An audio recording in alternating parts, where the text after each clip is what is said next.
La TVT au cœur de l'information.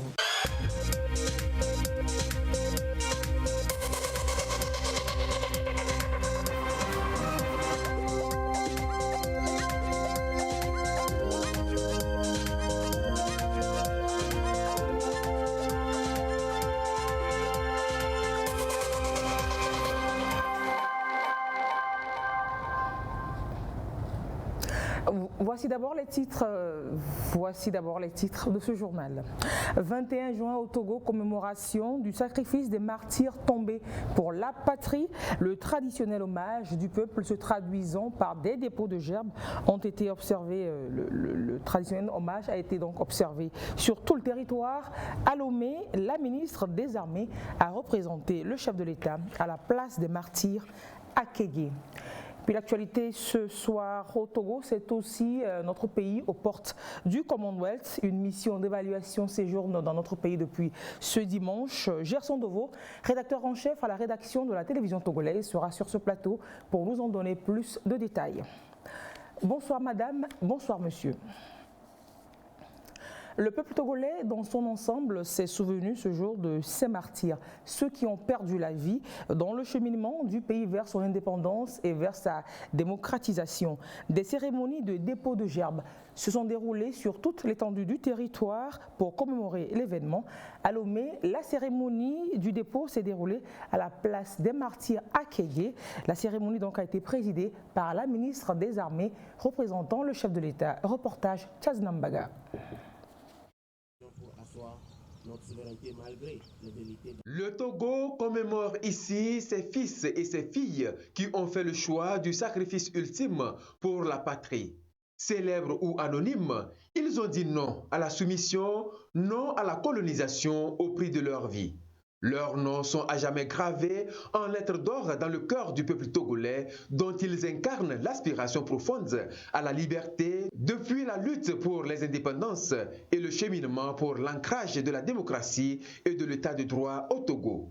Cette gerbe, portée par le ministre des Armées, Nyakade Swazamna, représentant le chef de l'État, témoigne une fois encore de la reconnaissance éternelle du peuple togolais à la bravoure et à l'héroïsme de ces braves martyrs.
Qu'un hommage, ce devoir de mémoire est une invite perpétuelle à faire du Togo notre premier atout dans le monde et donc à le défendre vaille que vaille et à le chérir plus que tout. Dans le contexte actuel de l'urgence sanitaire due à la pandémie du coronavirus, le respect des gestes barrières et l'adhésion à la stratégie vaccinale du gouvernement participent de l'esprit de sacrifice pour le bien de tout le pays. La même cérémonie s'est déroulée dans les préfectures, chefs-lieux de région. Nous vous en parlerons dans nos prochaines éditions. Le Togo confirme sa volonté d'adhérer et son ambition même d'adhérer au Commonwealth. C'est depuis 2014, vous le savez, que le pays a enclenché le processus pour être membre de l'organisation internationale qui a été créée en 1949 et qui, normalement, traditionnellement, est composée d'anciens territoires sous dominion britannique, mais qui aujourd'hui s'ouvre. Gerson Dovo est sur ce plateau pour nous en parler. Bonsoir Gerson Dovo. Bonsoir Lys. Journaliste, rédacteur en chef à la rédaction de la télévision togolaise. C'est ce lundi après-midi que l'information a été donnée. Une mission de la Commonwealth séjourne de nouveau dans notre pays. Oui, Lise, c'est l'arrivée de cette mission d'évaluation, la 3e du genre du secrétariat général du Commonwealth a été annoncée à la presse par le ministère de la Communication et des Médias. Le Togo, notre pays, frappe donc à la porte de l'organisation intergouvernementale Commonwealth, mais pour y adhérer, vous le savez, il y a des conditions à remplir, des exigences à satisfaire, notamment sur le plan politique, économique, socio-culturel. Notre pays, le Togo, a beaucoup avancé en termes de réformes, vous le savez, réformes toutes catégories confondues. À l'agenda donc de cette émission, comme d'ailleurs celle qui était de passage la dernière fois à Lomé, une série de rencontres avec notamment demain mardi l'Assemblée nationale, la CENI, la HAC, la CLDH, puisqu'il sera également question des droits de l'homme. Les séances vont se poursuivre mercredi avec notamment la Cour constitutionnelle, les ambassadeurs du Commonwealth accrédités auprès du Togo, ainsi que la société civile, les médias et les partis politiques. Ce lundi déjà, la délégation a entamé sa toute première séance de travail. C'est avec le gouvernement, avec à sa tête Madame le Premier ministre Victoire Tomé-Gadobé et l'ensemble du gouvernement. C'était à primature ce matin. Alors on sait que le Commonwealth, c'est une organisation qui rassemble normalement les anciennes colonies sous domination anglophone, des pays anglophones d'aujourd'hui. Alors le Togo, un pays francophone aujourd'hui au Commonwealth. Oui, Alice, ça peut paraître incongru, mais rien d'alarmant. Le Rwanda l'a déjà fait, le Gabon est en route. Pour le Togo, avec une diplomatie, aujourd'hui, vous le savez, ouverte sur le monde, eh bien, c'est tout simplement une occasion de diversifier ses relations diplomatiques et économiques. Le Commonwealth, c'est un marché important, une nouvelle opportunité d'affaires à l'horizon donc pour nos opérateurs économiques. Le Commonwealth, c'est 54 pays et plus de 2 milliards d'habitants, un vaste marché économique en perspective. Et nous rendrons compte donc à nos téléspectateurs de cette mission forcément dans les jours à venir. Absolument. Merci bien, Gerson Dovo, journaliste à la télévision togolaise. À Kara, la fêtière des communes du Togo forme les secrétaires généraux et les chargés de communication des mairies à la communication des territoires. La rencontre donc se déroule autour de ce thème central pour renforcer les capacités de ces acteurs clés de la décentralisation. On voit cela avec Nestor Mozo. Le processus de décentralisation a connu des avancées significatives avec la communalisation intégrale du territoire national. Depuis leur prise de fonction, les élus locaux font face à plusieurs enjeux et défis qui limitent leur capacité à réaliser leur mission. Un de ces défis majeurs est lié à la communication autour des actions des maires au niveau local d'une part et celle axée sur les potentialités et opportunités dont regorgent ces communes d'autre part. C'est dans ce sens que se déroule cette formation initiée par la FCT, fêtière des communes du Togo, à l'endroit des chargés de communication et des secrétaires généraux des mairies. Communication et territoire est le thème retenu. Aujourd'hui, les collectivités territoriales s'inscrivent dans un nouveau paradigme qui est axé davantage sur, on va dire, sur la gouvernance, la gestion, les questions managériales, mais aussi communicationnelles. Parce que la communication est au cœur du développement des institutions et de la visibilité des actions de ces institutions. Donc, il était important pour la fêtière des communes d'initier cet atelier pour renforcer les capacités des agents, des services techniques qui doivent porter cette question donc, du développement du territoire en utilisant les technologies de l'information et de la communication, en comprenant la valeur, l'importance de la communication. Président de la séance d'ouverture, le préfet de la COSA, Hemo Badiba Oubakari, s'est félicité de la tenue de cette formation qui permet d'accompagner le gouvernement pour mener à bien la décentralisation au Togo. Dans l'organisation de la formation, la FCT a bénéficié de l'appui financier du programme décentralisation et gouvernance locale Prodégol, cofinancé par le ministère allemand de la coopération économique et du développement et l'Union européenne, programme mis en œuvre par la GIZ.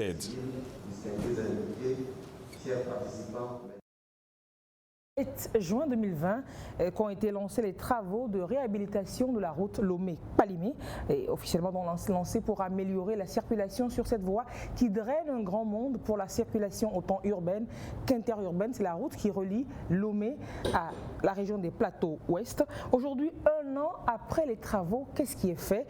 Comment est-ce que les populations apprécient donc ce qui est fait déjà? Qu'est-ce qu'il reste encore à faire? Le sujet a intéressé Chaz Nambaga. Voici son dossier.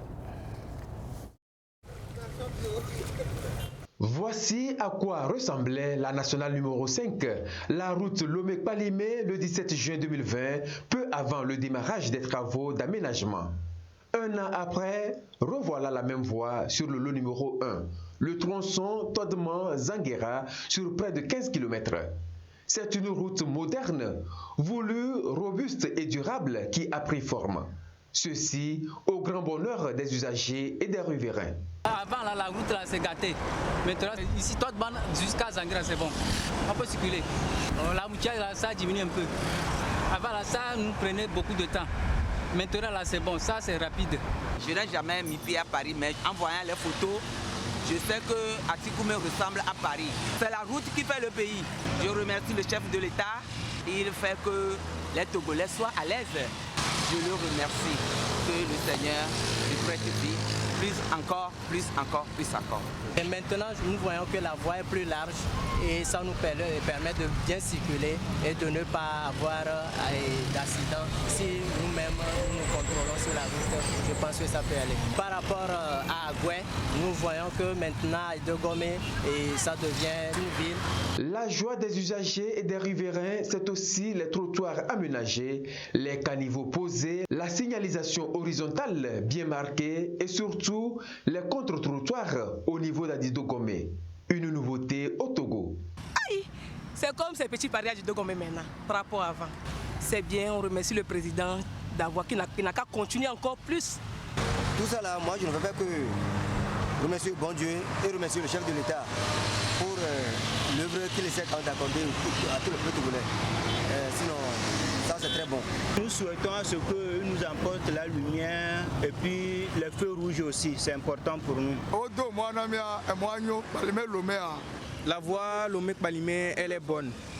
La façon dont il y avait des nids de poules sur la voie, maintenant il n'y a plus ça. Nos véhicules ne se gâtent plus et la voie est bonne. Il ne reste qu'à voir les autres parties où la voie n'est pas encore réalisée. Mais nous avons espoir que ce sera fait. Donc nous voulons encourager les responsables qui sont devant les travaux de continuer et de bien réaliser cette voie-là pour nous. Le tronçon Todman-Zanguera quasiment terminé, cap sur le lot numéro 2, Zanguera-Nouépé, long de 8 km. Ici, les travaux d'aménagement en 2x2 voies ont déjà commencé et avancent à un rythme normal. C'est l'entreprise panafricaine des BTP et Bomaf qui construit la route Lomé-Balimé longue de 114 km pour un délai de 36 mois. Coût des travaux, 214 milliards de francs CFA avec l'aménagement de 3 bassins de rétention d'eau. L'ambition du gouvernement, cristallisée dans la feuille de route, c'est de bitumer au moins 60% du réseau national sur les 5 prochaines années avec la bagatelle de 1000 milliards de francs CFA. Et on va rester sur la route pour parler sécurité routière et signalisation horizontale, précisément des lignes continues et discontinues. Situées donc au milieu de la chaussée sur une route à double sens, ces lignes nous indiquent notre position et le comportement à adopter. Dépassement ou changement de direction peuvent être autorisés ou interdits selon le type de ligne que nous voyons. Malheureusement, ce n'est pas toujours le cas, ce n'est pas toujours ce que l'on constate, cette communication entre le conducteur et la route. Et ce n'est pas sans conséquence. Marie-Reine Abeta et Eli Agbanyadao ont choisi de nous en parler. Elles sont bien visibles, même la nuit, sur ce tronçon Todman-Atikoumé. Et pourtant, ces lignes continues et discontinues font partie des signalisations les plus négligées sur nos routes. Constat ici encore, sur la route nationale numéro 5, passe qui peut.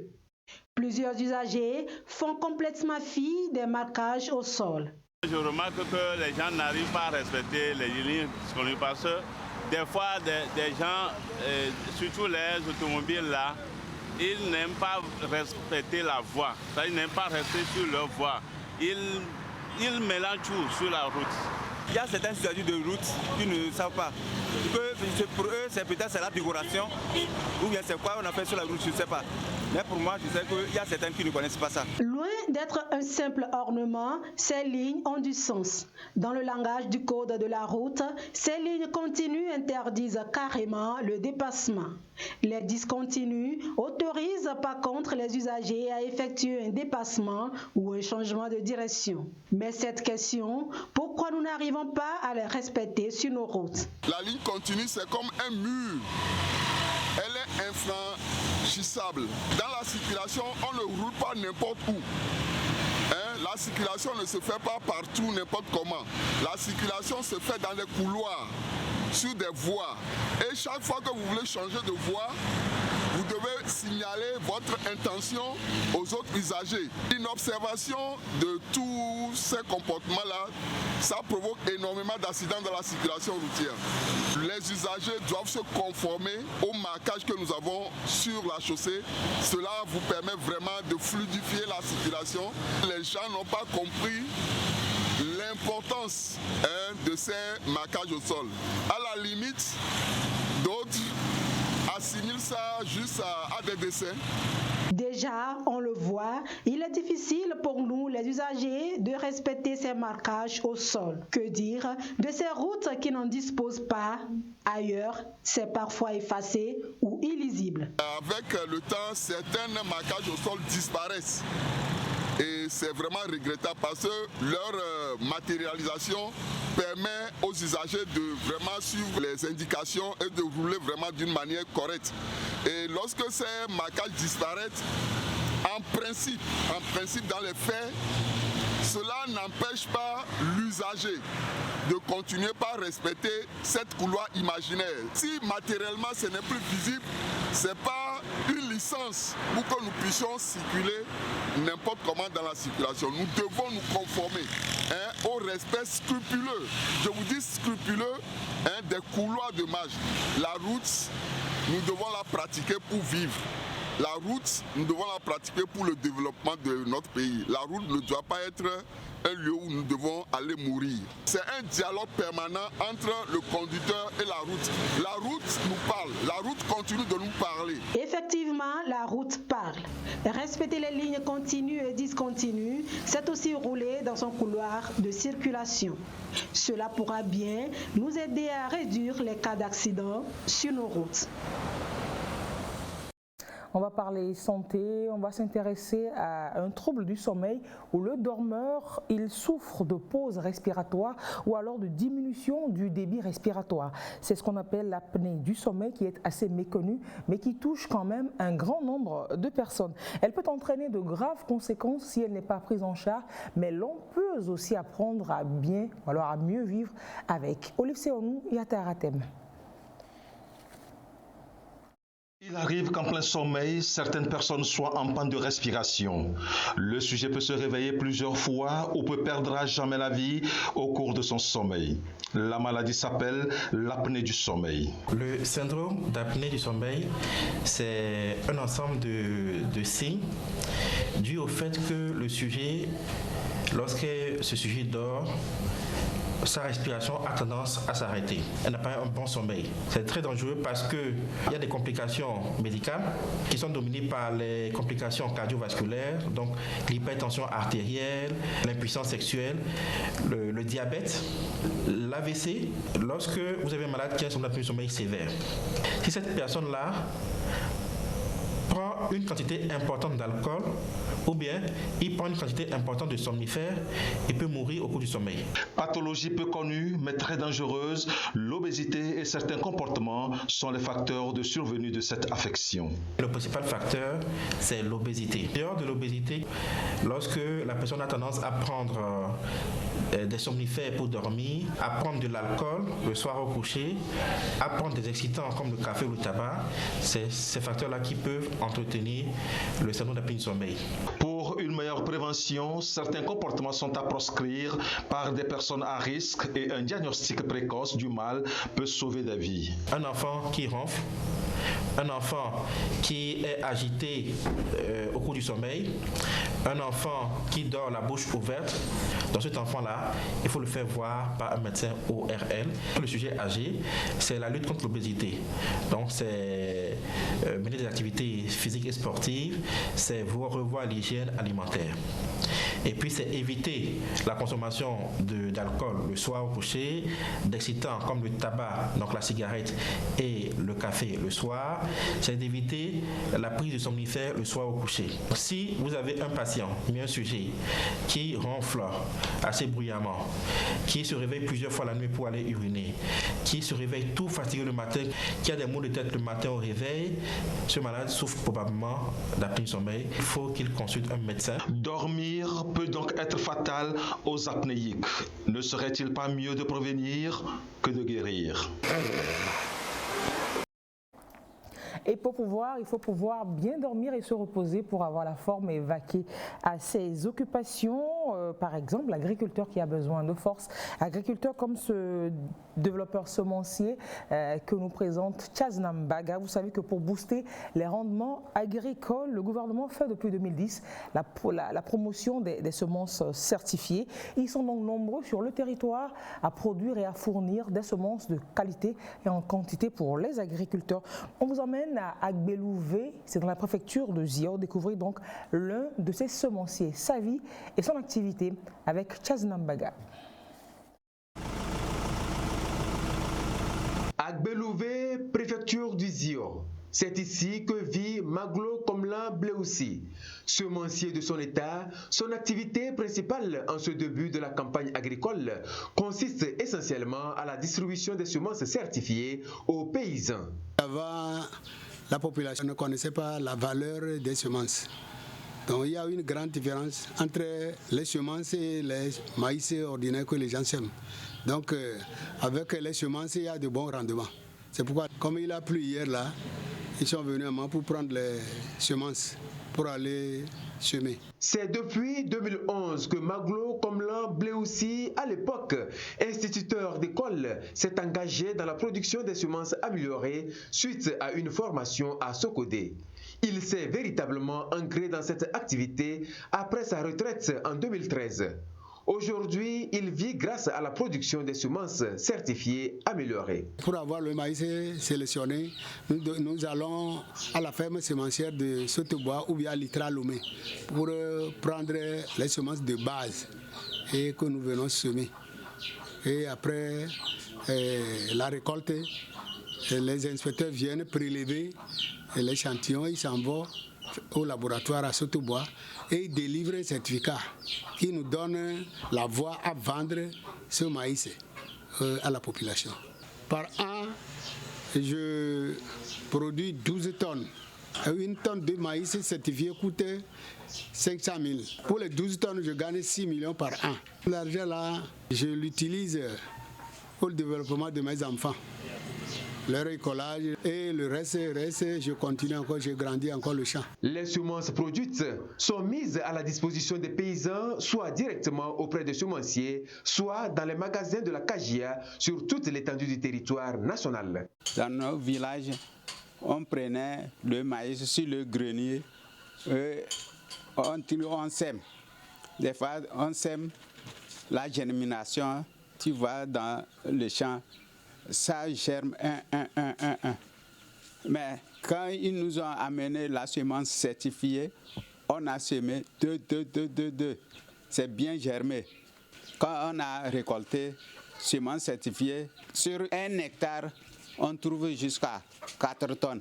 Mais semence locale, on trouve 800 kilos. Quand je sème là, les semences améliorées là, premièrement, comme c'est certifié, quand tu vois déjà le certificat, ça va te donner une idée de savoir combien de graines mettre par bouquet. Des fois, tu peux semer à 1 graine par bouquet. Le taux de germination est bon. De 2, le rendement est très fort.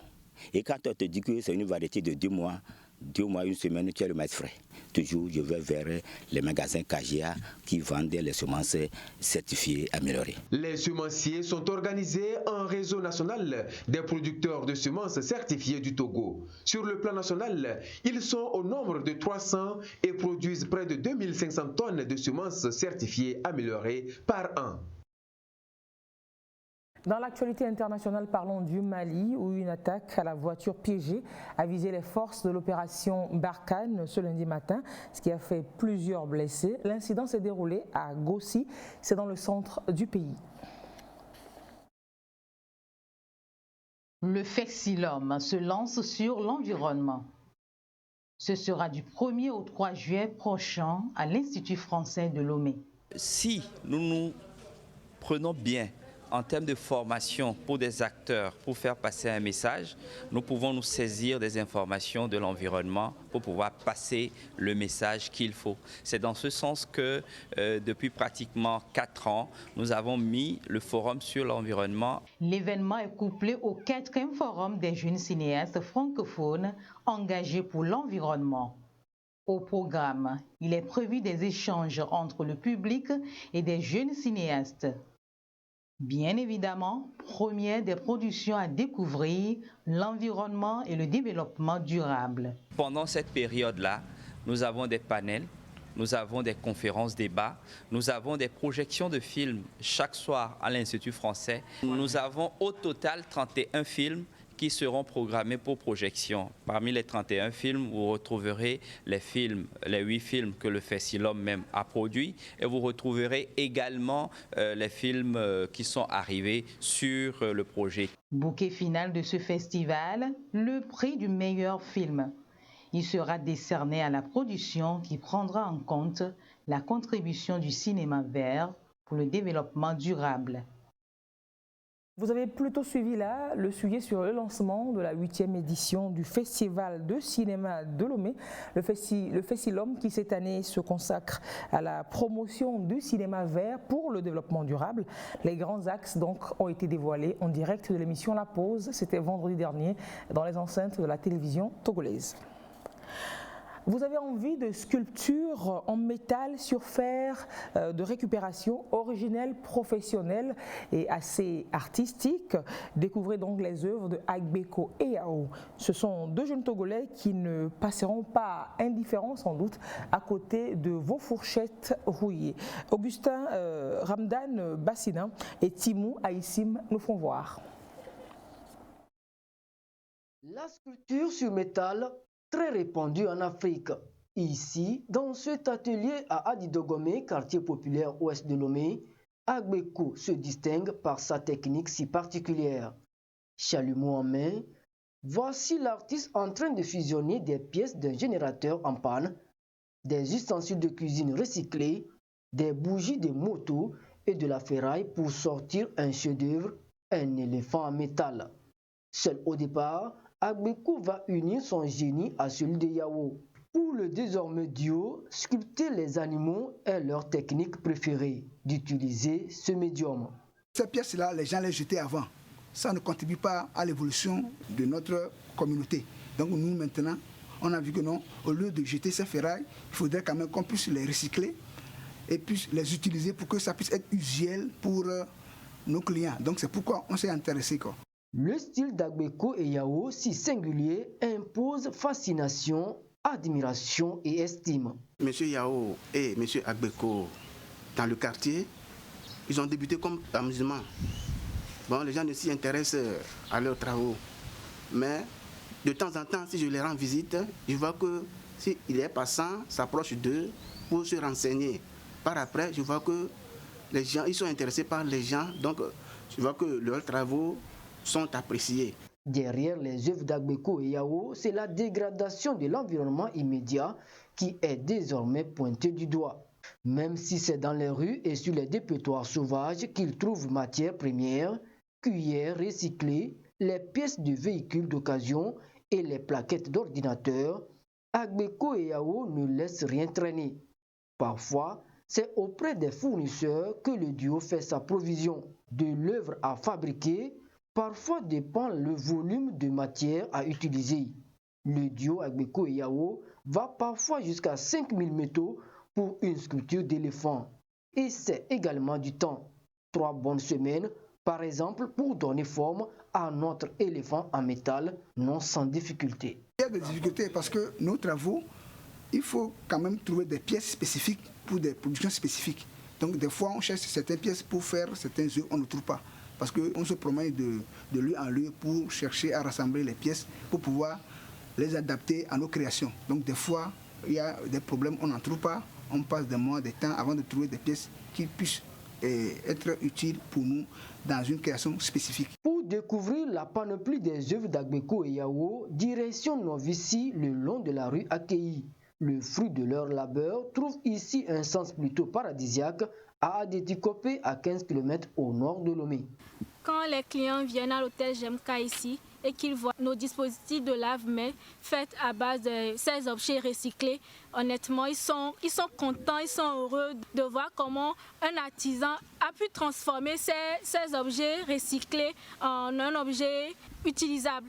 Le tandem Agbeko Yao, 30 ans déjà dans ce métier de ferraille à l'art, leur œuvre donne un sens au quotidien. Des objets usuels, on en arrive à une sculpture visuelle qui font des expositions ici et là. Assez original d'ailleurs. Situation de la pandémie de la maladie à coronavirus au Togo à ce jour de lundi 21 juin 2021. Nombre de cas confirmés 13 731, 10 nouveaux cas depuis hier. Nombre de personnes guéries 13 358, 3 nouveaux guéris depuis hier. Nombre de cas actifs actuellement au Togo 245. Nombre de décès 128. Le point est fait par le ministre de la Santé, de l'Hygiène publique et de l'Accès universel aux soins, le professeur Moustapha Mijiawa. Alors, ce 21 juin était aussi la fête de la musique, comme depuis 39 ans. La fête, donc, est une initiative du ministre français de l'époque, Jack Lang, avec aussi un certain Maurice Fleuret. Jack Lang était ministre de la Culture d'alors. Ils ont imaginé donc une fête populaire, une grande fête, une grande manifestation populaire qui permette à tous les musiciens de s'exprimer et de se faire connaître sans hiérarchie de genre ni d'origine. La conception, c'était la musique partout, le concert nulle part. C'était donc une révolution dans le domaine de la musique. Nous vous proposons ce soir des images de la toute première célébration de la fête de la musique en France le 1er juin 1982. Et qu'est-ce que tu vas jouer? De la musique. Dis-moi, c'est toi qui vas jouer ici? Oui, c'est moi. Quel âge as-tu? 8 ans. Et qu'est-ce que tu vas jouer? De la musique.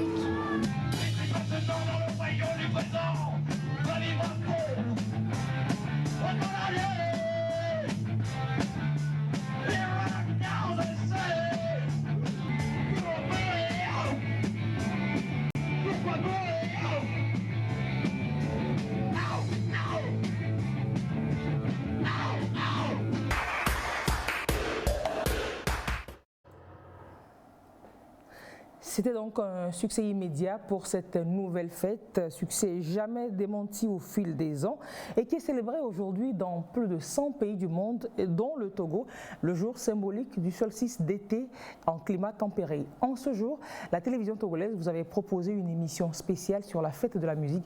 Vous l'avez suivie à 17h.